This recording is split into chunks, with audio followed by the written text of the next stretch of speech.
Hello students, welcome to Swami Vivekananda institute. तो आज की वीडियो में हम पढ़ने वाले हैं क्लासरूम कम्युनिकेशन प्रोसेस के बारे में। इससे पहले हमने डिस्कस किया है कम्युनिकेशन के बारे में, उसके स्टेप्स पढ़े थे, उसके फंक्शंस पढ़े थे, कुछ फीचर्स के बारे में डिस्कस किया था। अब हम यहाँ पे क्लासरूम कम्युनिकेशन प्रोसेस के बारे में डिस्कस करने वाले हैं। तो अगर मैं क्लासरूम कम्युनिकेशन प्रोसेस की बात करूं तो यहाँ पे आपके क्लासरूम कम्युनिकेशन मॉडल भी आता है, जिसमें क्लासरूम कम्युनिकेशन से आपके पास जो एग्जाम है उसमें बहुत सारे क्वेश्चन आपको देखने को मिलेंगे। क्वेश्चन किस तरीके से आते हैं यहाँ पर, क्वेश्चन यहाँ पर जनरली पूछे जाते हैं आपको, जैसे आपको 5 ऑप्शन दे दिए जाएंगे, so you have to choose the classroom communication model among them. उसमें आपके पास बहुत सारे स्टेप्स आते हैं। तो क्लासरूम कम्युनिकेशन प्रोसेस क्या है? In formal education system face to face instruction is still dominant. आजकल चाहे कितना ही आप ऑनलाइन यहाँ पर पढ़ाई कीजिए, कितना यहाँ पर आपका सोशल मीडिया आया हो या ऑनलाइन का जमाना आया हो, बट जो एक इंटरेक्शन होता है फेस टू फेस, वो हमेशा क्या रहता है? डोमिनेंट रहता है। क्यों? क्योंकि यहाँ पे जो हम फेस टू फेस इंटरेक्शन करते हैं उससे हमें सारे कंसेप्ट, सारे आइडियाज, हम अपने आइडियाज या फैक्ट्स को एक्सचेंज भी कर सकते हैं। तो यहाँ पर जो एक्सचेंजिंग प्रोसेस होता है ऑफ व्यूज एंड थॉट्स, तो that would be better in the classroom communication rather than the online system. क्योंकि आप कोई चीज पढ़ रहे हो, एक फेस टू फेस इंटरेक्शन करके पढ़ रहे हो किसी टीचर के साथ, और एक आप सिर्फ ऑनलाइन पढ़ रहे हो या आप थ्रू सोशल मीडिया पढ़ रहे हो, तो वो इतना इंटरैक्टिव प्रोसेस नहीं होता। मैं इधर लर्निंग की बात नहीं कर रही, लर्निंग आप दोनों में कर सकते हो, बट जो एक इंटरैक्टिव प्रोसेस होता है वो कौन सा होता है? क्लासरूम कम्युनिकेशन प्रोसेस होता है। तो स्टिल अभी भी फेस टू फेस जो इंटरैक्शन होता है वो क्या होता है? डोमिनेंट यहाँ पर माना गया है। So primary objective of classroom communication is to achieve instructional objective in the cognitive domain, namely those concern with developing knowledge, comprehension, application, analysis, synthesis and evaluation abilities. तो यहाँ पे क्लासरूम कम्युनिकेशन या classroom teaching का objective क्या है? यहाँ पर objective क्या होगा कि यहाँ पर जो हम क्लासरूम कम्युनिकेशन कर रहे हैं वो हमेशा आपके पास इंटरैक्टिव होनी चाहिए। कॉग्निटिव डोमेन मतलब यहाँ पे हम क्या करते हैं? एक दूसरे का यहाँ पर बिहेवियर भी एनालाइज करते हैं। देखिए, जब आप बात कर रहे हैं एज अ टीचर, तो मैं स्टूडेंट का बिहेवियर वहां पता लगा सकती हूँ कि स्टूडेंट का बिहेवियर कैसा है, या स्टूडेंट मेरे बिहेवियर को एनालाइज कर सकते हैं, वो मेरी टीचिंग को एनालाइज कर सकते हैं, मेरे बिहेवियर को एनालाइज कर सकते हैं। सो यहाँ पे प्राइमरी ऑब्जेक्टिव क्या होता है क्लासरूम कम्युनिकेशन का? कि यहाँ पे इंस्ट्रक्शनल एड्स का यूज करना, साथ ही साथ हम क्या करते हैं? सबकी बिहेवियर एबिलिटीज को एनालाइज करते हैं, इवेलुएट करते हैं। तो ये सभी किसी का पार्ट, किसका पार्ट होता है? क्लासरूम कम्युनिकेशन का प्रोसेस का पार्ट होता है। सो यहाँ पे प्रोसेस जो होता है कम्युनिकेशन का, it is affected by multiple factors pertaining to the teachers, student, message, instructional methods, media and most important learning environment. ठीक है, तो यहाँ पर क्लासरूम कम्युनिकेशन में क्या क्या चीजें देखी जाती है कि यहाँ पे टीचर कैसा पढ़ा रहा है, स्टूडेंट्स कैसे इंटरेक्ट कर रहे हैं, मैसेज क्या डिलीवर हो रहा है, इंस्ट्रक्शनल मेथड्स क्या यूज करे हैं। जैसे मैं डिजिटल बोर्ड के थ्रू पढ़ा रही हूँ तो this is a instructional aid. ठीक है, कोई ब्लैक बोर्ड के थ्रू पढ़ा रहा है, कोई प्रेजेंटेशन के थ्रू पढ़ा रहा है, कोई बुक से पढ़ा रहा है, तो वो सभी इंस्ट्रक्शनल मेथड्स में आते हैं। Media and most important the learning environment. सबसे मोस्ट इंपॉर्टेंट क्या रहता है कि वहां का लर्निंग एनवायरनमेंट कैसा है। So communication skills are acquired through training and it can be improved with practice and it requires conscious knowledge and strategic judgement. तो यहाँ पर जब भी आप क्लासरूम कम्युनिकेशन करते हो, यहाँ पर आप क्लासरूम कम्युनिकेशन को 1-to-1 इंटरेक्शन भी बोल सकते हो। ठीक है ना, क्योंकि यहाँ पे क्या होता है? टीचर के साथ आपका 1-to-1 इंटरेक्शन होता है। तो इंटरेक्शन में क्या होगा कि जो कम्युनिकेशन प्रोसेस है वो कैसे आप अचीव करोगे? जब आप इंस्ट्रक्शनल मेथड्स का यूज करोगे, टीचर अपने इंस्ट्रक्शनल मेथड यूज करेगी, स्टूडेंट्स का कैसा बिहेवियर है वो एनालाइज करना, और कौन कौन से हमारा इंस्ट्रक्शनल मेथड्स को हम यूज कर सकते हैं, साथ ही साथ यहाँ पे हमारा लर्निंग एनवायरनमेंट किस तरीके का है। So this is classroom communication process. Now evidence indicate that by improving communication skills, individual can have more effective and satisfying communication experiences. अगर हमारी communication skills improve हो गई तो हम यहाँ पर communication experiences कर सकते हैं। जैसे यहाँ पर अगर मैं बात करूँ as a teacher, अगर मैं पढ़ा रही हूँ क्लासरूम में, तो अगर मेरी communication skills बहुत अच्छी है, मैं अच्छे से interact कर पा रही हूँ, तो interaction में क्या होगा कि स्टूडेंट्स को मैं बिहेवियर एनालाइज कर लूंगी, एज वेल एज स्टूडेंट्स भी क्या कर सकते हैं? मेरी टीचिंग को एनालाइज कर सकते हैं। सो कम्युनिकेशन किस पे डिपेंड होता है? सिंबल्स पे। क्यों? क्योंकि यहाँ पर क्लासरूम कम्युनिकेशन में भी हम verbal and non verbal cues का यहाँ पर यूज करते हैं, ठीक है। क्योंकि यहाँ पर क्या है, एज अ टीचर अगर मैं आपको पढ़ा रही हूँ तो मैं वर्बल भी पढ़ा रही हूँ, बोलकर पढ़ा रही हूँ, and I am using my gestures, ठीक है। मैं हैंड शेक कर रही हूँ या मैं कुछ भी अपने जेस्चर्स, बॉडी पोस्चर मूव हो रहा है, बॉडी मूवमेंट हो रहा है, तो ये सारा क्या है आपका नॉन वर्बल क्यूज में आता है। तो जब भी हम क्लासरूम कम्युनिकेशन की बात करते हैं तो it always based on the symbols. Symbols क्या होंगे यहाँ पे? आपके वर्बल और नॉन वर्बल क्यूज यहाँ पर हो सकते हैं। सो क्लासरूम कम्युनिकेशन को आप डिफाइन कैसे करते हैं? सो क्लासरूम कम्युनिकेशन क्या है? एक प्रोसेस है that involves organising, selecting and transmitting symbols in an appropriate manner to ensure that the receiver perceives his or her thought process, the intended meaning of the communicator. तो यहाँ पे communication का मतलब क्या है? जो आप कम्युनिकेट कर रहे हो, ठीक है, वो आप कैसे सिंबल्स यूज कर रहे हो उसमें, चलो मान लो आपने verbal non verbal cues use करे हैं, लेकिन आप उसको कैसे पहुंचा रहे हैं, कैसे उस इंफॉर्मेशन को ट्रांसमिट कर रहे हैं, और ट्रांसमिशन के बाद जो रिसीवर है वो उसको कैसे परसीव कर रहा है।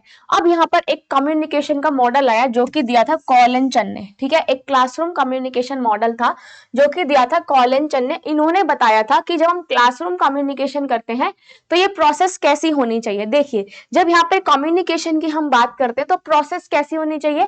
सबसे पहले हमें क्या करना है?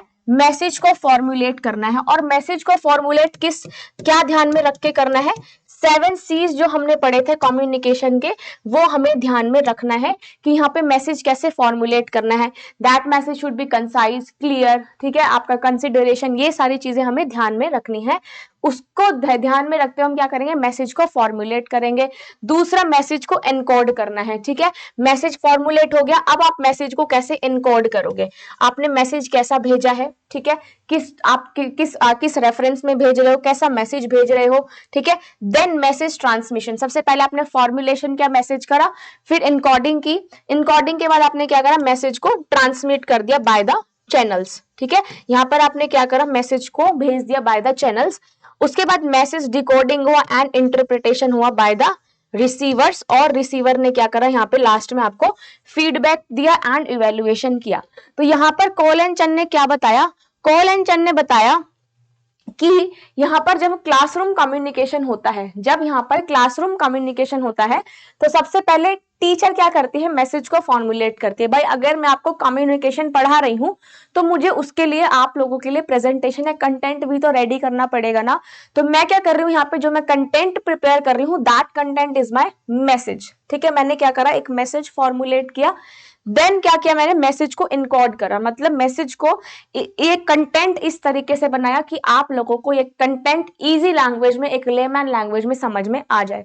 तो मैंने क्या करा? पहले मैसेज को फॉर्मुलेट करा, मैसेज को इनकोड किया।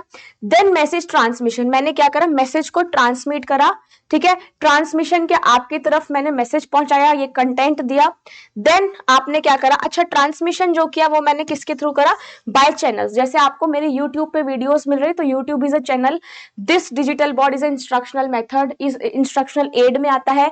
किस चैनल के थ्रू? मैं आपको यूट्यूब के थ्रू दे रही हूं, तो वो क्या है? एक मैसेज का मीडियम है, ठीक है। तो मैं अपने मैसेज को ट्रांसमिट कर रही हूँ, आप क्या कर रहे हो? उस मैसेज को डिकोड कर रहे हो और इंटरप्रेटेट कर रहे हो, मतलब जो मैंने कंटेंट दिया है उसको समझ रहे हो। उस कंटेंट को समझ के आप क्या देते हैं? नीचे फीडबैक देते हैं या कमेंट्स डालते हैं। Comments is also come under feedback. तो मुझे फीडबैक मिलता है और मैं उसको क्या करती हूँ? इवेलुएट करती हूँ। आप भी इसको इवेलुएट कर सकते हैं।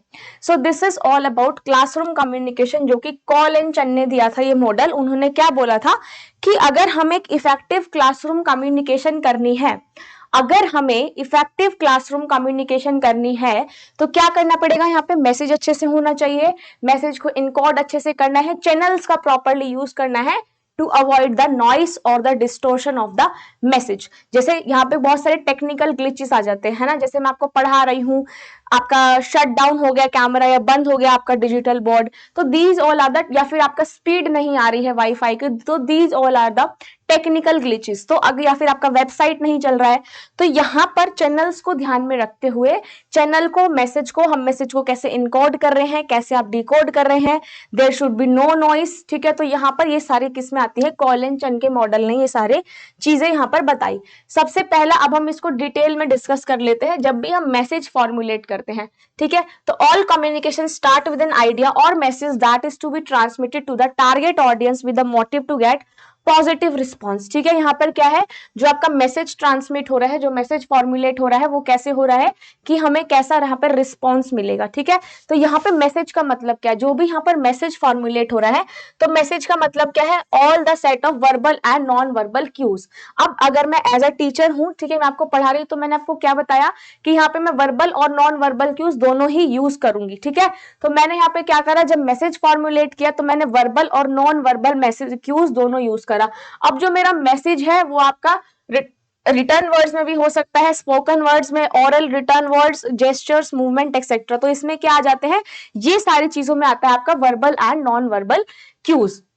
तो यहाँ पर क्या है, जब भी हम मैसेज को बना रहे हैं उसमें हमें क्या इंक्लूड करना है, वर्बल और नॉन वर्बल क्यूज आपको ऐड करने हैं। तो इफेक्टिव कम्युनिकेशन किस पे डिपेंड करता है, इफेक्टिव कम्युनिकेशन डिपेंड करता है कि आपकी कम्युनिकेशन स्किल्स कैसी है, आपको कितनी नॉलेज है, ठीक है, एटीट्यूड कैसा है कम्युनिकेटर का, और यहाँ पर जो रिसीव कर रहा है, ठीक है, जो हम रिसीव कर रहे हैं उसका इफेक्ट क्या है। यहाँ पर इफेक्ट का मतलब होता है आउटकम ऑफ द मैसेज, ठीक है, कि जो आपने मैसेज भेजा है उसका आउटकम कैसा आ रहा है। तो आउटकम ऑफ द मैसेज को हम यहाँ पर इफेक्ट बोलते हैं, ठीक है। तो हम कैसे सोच रहे हैं, कैसे उसको एनालाइज कर रहे हैं, कैसे हम इंफॉर्मेशन को ट्रांसमिट कर रहे हैं, कैसे मैसेज इनकोड कर रहे हैं, किस चैनल्स के थ्रू मैसेज इनकोड करें, तो ये सारी चीजें आपका आता है क्लासरूम कम्युनिकेशन में। तो पहले हमें क्या करना पड़ेगा, मैसेज को फॉर्मुलेट करना पड़ेगा। अब फॉर्मुलेट कैसे करना पड़ेगा भाई, अगर मैं स्टूडेंट्स को पढ़ा रही हूं तो मैं उस स्टूडेंट्स के पहले उनका बैकग्राउंड देखूंगी, उनकी नॉलेज देखूंगी, उनका माइंडसेट देखूंगी, ठीक है, कि वो किस तरह से नॉलेज को ग्रैब करते हैं। तो सबसे पहले जब मैसेज को फॉर्मुलेट करते हैं तो हम पहले आइडियाज को कॉन्सेप्चुअलाइज करते हैं कि बच्चों को क्या चीजें समझ में आएगी, फिर हम उनको क्या करते हैं, एक मीनिंगफुल सीक्वेंस में लगाते हैं, ठीक है। अब मैं क्या पढ़ा रही हूँ, आपको एक सीक्वेंस वाइज ही पढ़ा रही हूँ ना, जैसे मैंने आपको पहले कुछ टर्मिनोलॉजीज पढ़ाई, फिर यहाँ पे मैंने आपको कम्युनिकेशन के बारे में कुछ डेफिनेशन बताई, फिर मैंने आपको फंक्शंस बताए, फीचर्स बताई, फिर हमने इफेक्टिव कम्युनिकेशन पढ़ा। So this is a sequence, हम एक सीक्वेंस में चल रहे हैं। ऐसे नहीं है मैंने आपको कम्युनिकेशन पढ़ा दी और डायरेक्ट मैंने आपको 7 C's बता दिए, नो।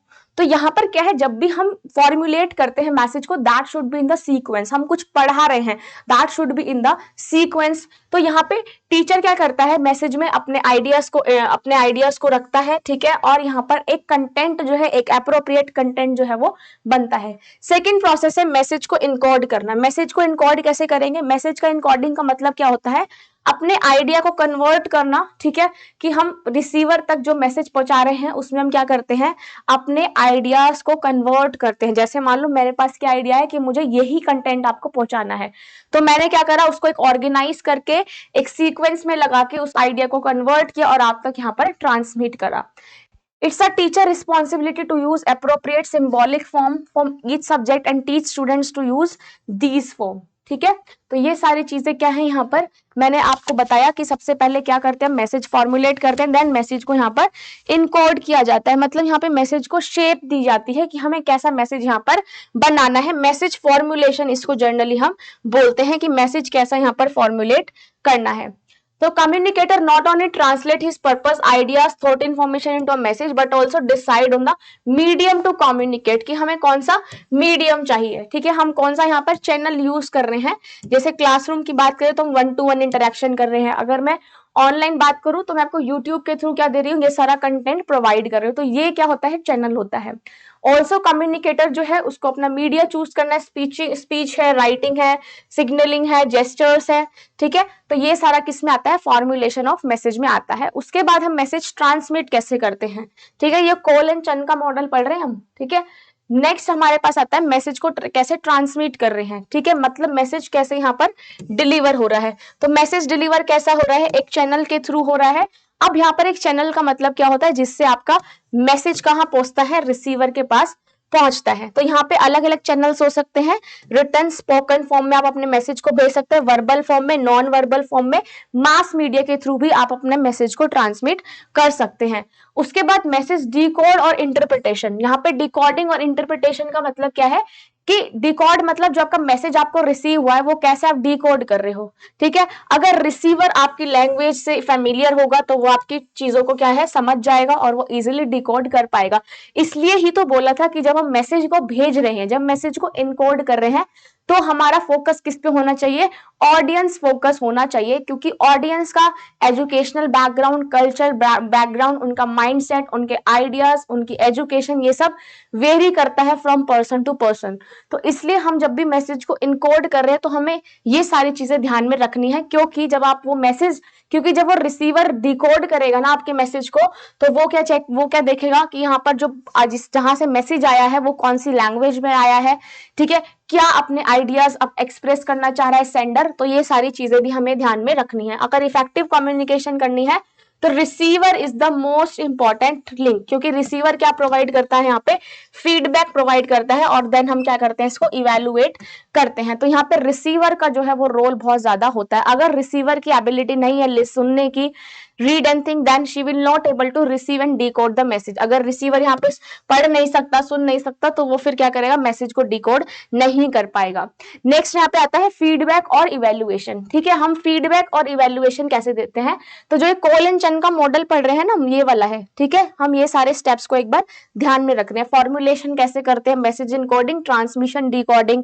नाउ लास्ट स्टेप जो है हम पढ़ रहे थे यहाँ पर फीडबैक, ठीक है। हम फीडबैक कैसे देते हैं, तो फीडबैक क्या है, फीडबैक एक आपका मेनली रिस्पॉन्स है, ठीक है, जो कि आप रिसीवर क्या करता है, वो रिस्पॉन्स देता है। तो इसमें हम जो मैसेज को ट्रांसमिट कर रहे हैं वो सेंडर तक, जो सेंडर जो मैसेज पहुंचा रहा है रिसीवर तक, वो रिसीवर उस मैसेज को देख के कैसे रिस्पॉन्स कर रहा है, तो वो आता है फीडबैक और इवेल्युएशन में। तो यहाँ पर जो इफेक्टिव कम्युनिकेशन है उसमें आपके पास फीडबैक होना चाहिए, और फीडबैक आने के बाद आपको कैसा, आप उस फीडबैक को कैसे इवेल्युएट कर पा रहे हो, ठीक है, कैसे यहाँ पर इवेल्युएशन हो रहा है, तो इस चीज में भी हम फोकस करते हैं। तो जो आपका मॉडल है कॉन एंड चन का, इसकी एक स्पेसिफिक एप्लीकेशन है क्लासरूम टीचिंग और लर्निंग की, कि अगर हमें यहाँ पर इफेक्टिव क्लासरूम और टीचिंग करनी है तो यहाँ पर हमें किस चीजों पे ध्यान देना पड़ेगा, हमारे पास सेंडर का मैसेज सही होना चाहिए और यहाँ पे चैनल सही होना चाहिए, और साथ ही साथ जो मैसेज को रिसीव कर रहा है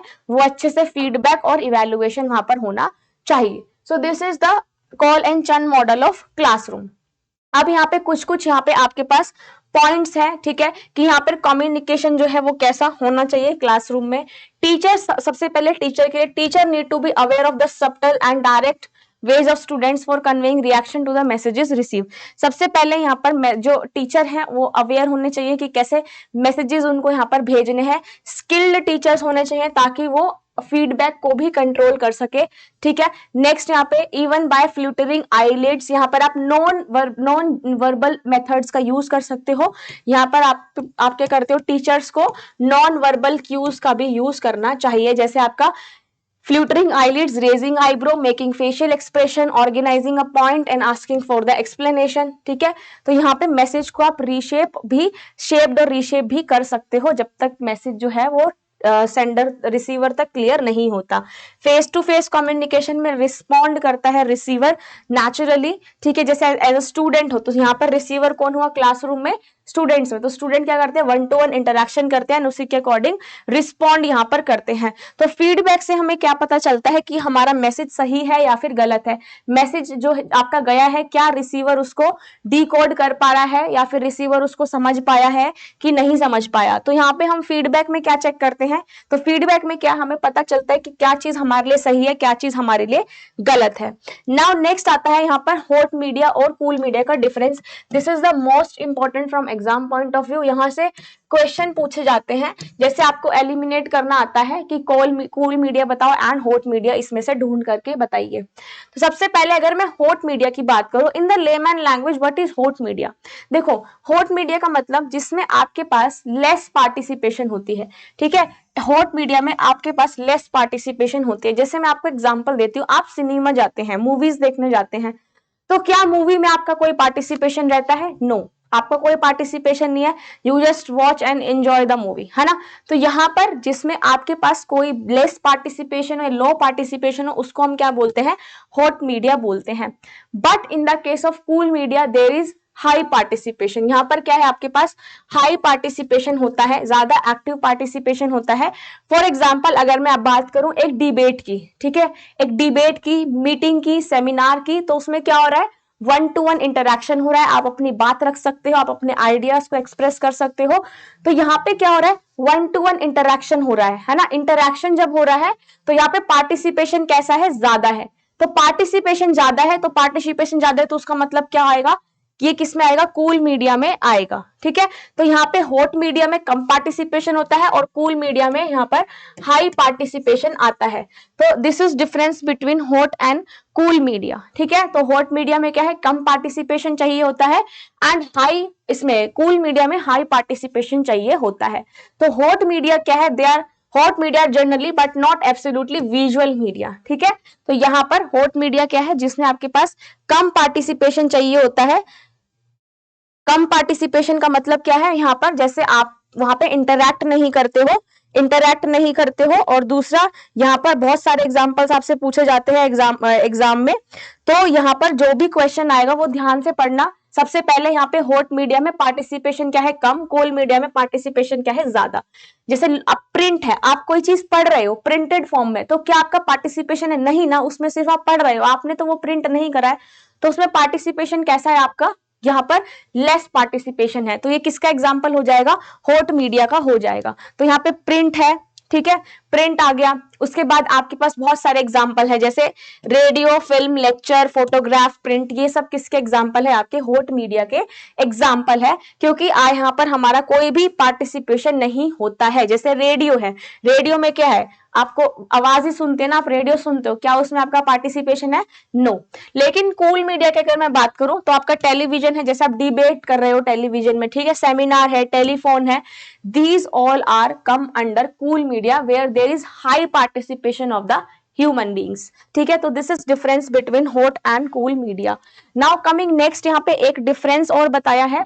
डिफरेंस क्या है, आप इसमें ध्यान से देख सकते हो डिफरेंस। सबसे पहले हाई डेफिनेशन हॉट मीडिया, ठीक है, डेफिनेशन क्या है, हाई है, लेकिन पार्टिसिपेशन कैसा है, लो है। इसका ऑपोजिट हो जाता है कूल में, low definition and high participation. Hot में क्या है, एनहांस ओनली वन और फ्यू सेंसेस, लेकिन कूल में क्या है, बहुत सारी सेंसेस यहाँ पर आ जाती है। ट्रेड्स में क्या है, don't have so much to be fulfilled और कंप्लीटेड, इसमें एनालिटिकल प्रिसीजन आता है, ठीक है। हॉट में क्या है, आपके पास कम पार्टिसिपेशन है, तो आप सिर्फ एनालाइज करते हो, ठीक है। जैसे आप वो देख रहे हो ना, यहाँ पे आप मान लो मूवी देख कर आए हो, तो आप क्या कर रहे हो, उस मूवी का रिजल्ट निकाल रहे हो, आप उसको सिर्फ एनालाइज कर रहे हो, है ना। तो इसमें आपका सिर्फ एनालिटिकल प्रिसीजन होता है। इसमें आपके पास एक्टिव पार्टिसिपेशन है, लेकिन इसमें एब्स्ट्रैक्ट मीनिंग में क्या है, आप रिसीव कर सकते हो। एब्स्ट्रैक्ट का मतलब यहाँ क्या होता है, रियल फॉर्म में आप उसको, प्रैक्टिकल फॉर्म में या रियल फॉर्म में आप उसको देख सकते हैं, ठीक है। नेक्स्ट यहाँ पे आता है क्वांटिटेटिव एनालिसिस। क्वांटिटेटिव का मतलब है जिसको हम मेजर कर सकते हैं, एंड क्वालिटेटिव मींस होता है जिसको हम मेजर नहीं कर सकते। तो इसमें एनालिसिस कैसा है, क्वांटिटेटिव है, ठीक है। ये आपको, आप क्या कर सकते हो, काउंट कर सकते हो, एनालाइज कर सकते हो। सीक्वेंशियल ऑर्डरिंग होता है, इसमें क्या होता है, simultaneous comparison of all the parts. Example दिए हुए हैं हॉट और कूल मीडिया के, movie, photography, radio, lecture, speech, ये सारे क्या है, हॉट मीडिया, जहाँ पे पार्टिसिपेशन जो है वो कम रहता है, लेकिन कूल मीडिया में पार्टिसिपेशन हाई रहता है, जैसे टीवी, कॉमिक और एब्स्ट्रैक्ट आर्ट। और दूसरा मीडिया आता है, ये भी एग्जाम में क्वेश्चन आता है, एसिंक्रोनस एंड सिंक्रोनस मीडिया का। तो यहाँ पे सिंक्रोनस मीडिया और एसिंक्रोनस मीडिया का मतलब क्या होता है। एसिंक्रोनस मीडिया, देखो सिंक्रोनस का मतलब क्या होता है, फेस टू फेस, जब आप किसी से फेस टू फेस बात करते हैं तो वो सिंक्रोनस होता है। एसिंक्रोनस में क्या है, जिसमें आप फेस टू फेस बात नहीं करते, इंस्ट्रक्शनल मटेरियल या मेथड्स का यूज करते, वो कौन सा होता है, एसिंक्रोनस। सिंक्रोनस में जब हम लाइव टू लाइव इंटरेक्शन करते हैं, जैसे क्लासरूम कम्युनिकेशन है, तो वो क्या आएगी, सिंक्रोनस में आएगी। जब हम लाइव ई लर्निंग कर रहे हैं, लाइव क्लासेस ले रहे हैं, web conferencing, webinar, instructional television streaming, teleconferencing, ये किस में आता है, आपके पास लाइव आप जब फेस टू फेस इंटरेक्ट कर रहे हो, जैसे आपका वर्चुअल क्लासरूम हो गया, ठीक है, अगर मुझसे आप लाइव क्लासेस ले रहे हो तो भी वो सिंक्रोनस मीडिया है, ठीक है। मोबाइल लर्निंग हो गई, जैसे आप ऑनलाइन क्लासेस लेते हो तो वो भी क्या है, सिंक्रोनस मीडिया है, और इसमें आपके पास डिस्टेंस लर्निंग भी आती है। But in the case of asynchronous media, इसमें हम इंस्ट्रक्शनल मटेरियल्स यूज करते हैं, कंप्यूटर बेस्ड इंस्ट्रक्शन होते हैं, जैसे आप रिकॉर्डेड वीडियोस देखते हो तो वो किस में आते हैं, एसिंक्रोनस में आता है। जितना भी आपका ऑफलाइन मटेरियल आता है वो एसिंक्रोनस में, online face to face video call कर रहे हो, वेब कैमिंग कर रहे हो, या फिर आप ऑनलाइन लाइव क्लासेस ले रहे हो तो वो किस में आते हैं, सिंक्रोनस में। एसिंक्रोनस में सारा ऑफलाइन आता है, ठीक है, कंप्यूटर बेस्ड इंस्ट्रक्शन, आपका ऑफलाइन मटेरियल, आप रिकॉर्डेड क्लासेस देख रहे हो तो वो किस में आता है, एसिंक्रोनस में आता है, जैसे CD ROM, video tape, print correspondence, recorded audio, digital libraries, ये सब किसका पार्ट है, एसिंक्रोनस का पार्ट है, ठीक है। डिस्टेंस और डिस्ट्रीब्यूटेड लर्निंग भी इस आपका एसिंक्रोनस का पार्ट है। इसमें आप टूल्स देखते हो, wikis, blogs, discussion board, chat, social media, तो ये सब क्या है, एसिंक्रोनस का पार्ट है।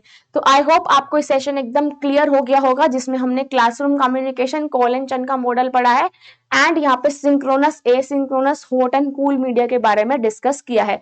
एग्जाम में जो क्वेश्चन आता है वो हॉट और कूल मीडिया से आता है, एंड एसिंक्रोनस और सिंक्रोनस के एग्जाम्पल से भी काफी बार क्वेश्चन जो है वो बन सकता है। सो आई होप आपको क्लियर हो गया होगा। कोई डाउट हो तो आप नीचे कमेंट बॉक्स में मेंशन कर सकते हैं। तो अपना ध्यान रखिए। Thank you so much, bye and take care.